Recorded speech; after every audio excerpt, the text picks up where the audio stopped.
ইতালিতে Bangla press club Venice আয়োজিত শিশু কিশোরদের চিত্রাঙ্কন প্রতিযোগিতা ও পুরস্কার বিতরণী অনুষ্ঠান অনুষ্ঠিত।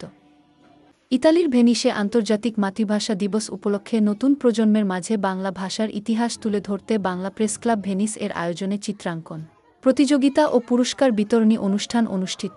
স্থানীয় একটি মিলনায়তনে এসিএস বাংলা স্কুলের সহযোগিতায় প্রেস ক্লাবের সভাপতি মাকসুদ রহমান এর সভাপতিত্বে ও সাধারণ সম্পাদক নাজমুল হোসেন এবং সাংগঠনিক সম্পাদক সজীব আল হোসাইন এর যৌথ পরিচালনায় অনুষ্ঠান অনুষ্ঠিত হয়।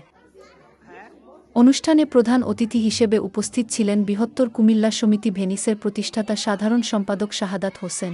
বিশেষ অতিথি হিসেবে উপস্থিত ছিলেন ভেনিস বাংলা স্কুলের সভাপতি সৈয়দ কামরুল সারোয়ার, এসিএস বাংলা স্কুলের সভাপতি মোশারফ মোল্লা, প্রেসক্লাবের সহসভাপতি সাইফুদ্দিন খালেদ, আমাদের পাঠশালার স্কুলের প্রতিষ্ঠাতা শরীফুল টগর এছাড়াও শিক্ষার্থীদের অভিভাবক বৃন্দরা।